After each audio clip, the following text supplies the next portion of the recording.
Selamat pagi, sejahtera, shalom, ibu bapak saudara-saudara jemaat sejahtera di DKI Jakarta yang diberkati Tuhan. Salam sehat semua. Saudara-saudara yang Tuhan Yesus kasihi, shalom dalam damai sejahtera Tuhan selalu berserta dan bersama dengan kita semua. Tentu di akhir pekan ini kita selalu mengucap syukur. Langkah perjalanan hidup kita tidak seorang diri.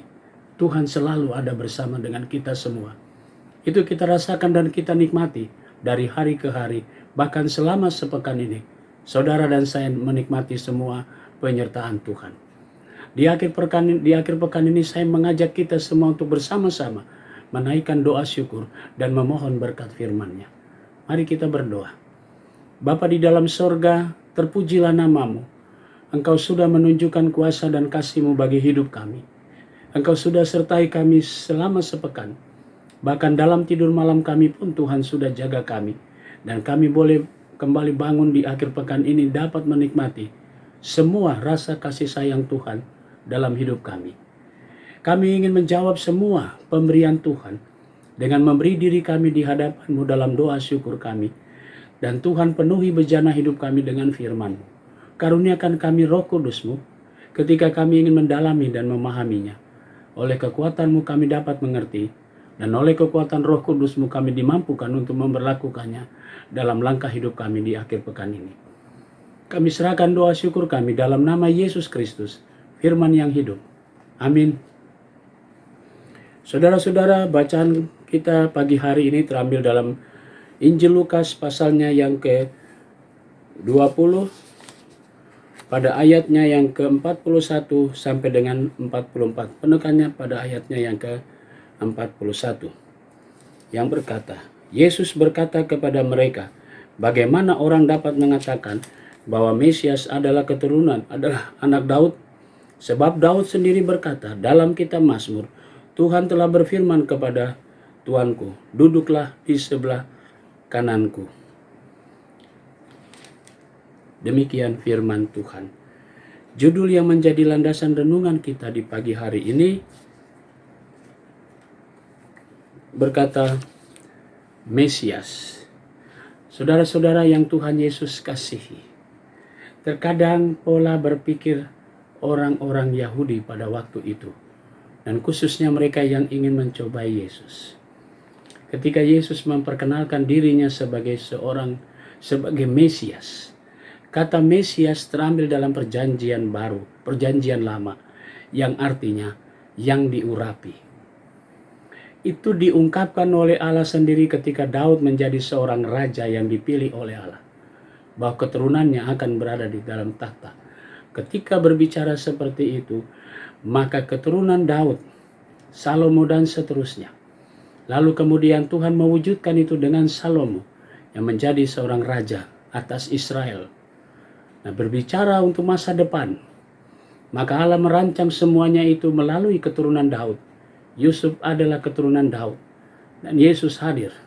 Karena itu di dalam Injil Matius, kelahiran Yesus disambut dengan para Majus yang menjadi simbol dari raja-raja yang mengakui bahwa yang lahir itu adalah Mesias. Nah, saudara-saudara, dalam tulisan Lukas pun kembali Lukas mau menempatkan ketika orang bertanya tentang Yesus dan meragukan bagaimana mungkin.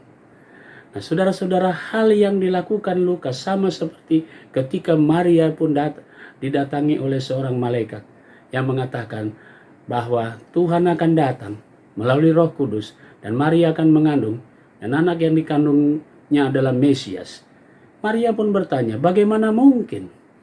Pertanyaan-pertanyaan manusiawi itu memang tidak menunjukkan ketidakmampuan manusia untuk menjangkau pikiran dan rancangan Allah. Lukas mencatat itu menjadi membuktikan bahwa Allah sedang merancang keselamatan yang tidak dapat dipahami oleh siapapun. Dan Tuhan akan memberlakukan semua itu, bahwa Mesias akan lahir dari keturunan Daud. Dan Tuhan sudah wujudkan dengan peristiwa kelahiran Yesus, dan Yesus menjadi raja ketika dia naik ke sorga. Nah, saudara-saudara yang Tuhan Yesus kasih, kata Mesias dalam perjanjian baru pun dikenal dengan kata Kristus, yang artinya yang diurapi. Yesus adalah nama dan Kristus adalah gelar. Gelar untuk menunjukkan dari karya perjanjian lama sampai perjanjian baru yang menunjukkan penggenapan janji Allah akan keturunan Daud. Mari kita sambut akan penggenapan janji Kristus, janji Allah, sampai kedatangannya Dia mewujudkan sebagai seorang raja, dan Dia akan menentukan kehidupan manusia. Karena itu saudara-saudaraku, mari kita terus tetap yakin dan percaya bahwa Dialah Raja, Dialah Allah, Dialah yang akan datang kembali menjadi penguasa. Dia juga yang datang mewujudkan kerajaannya pada saat kedatangannya kembali. Kita nikmati akhir pekan kita berpegang pada firman Tuhan. Tuhan Yesus memberkati kita semua. Amin. Mari kita berdoa. Bapa di sorga, kembali kami datang padamu bersyukur untuk segala berkat-Mu. Pagi ini kami mau berdoa untuk jemaat Tuhan yang merayakan ulang tahun kelahiran Saudari Alicia Trudy. Tuhan berkati sukacita pertambahan usia saudara kekasih kami. Keluarga-keluarga yang menikmati pertambahan usia perkawinan, keluarga Bapak Heldon Wenas dan Ibu Since Lucia. Tuhan memberkati sukacita keluarga ini dengan berkat-berkat Tuhan. Kami juga mau berdoa untuk jemaat sejahtera yang ada di 5 sektor pelayanan, tiap pribadi, tiap keluarga.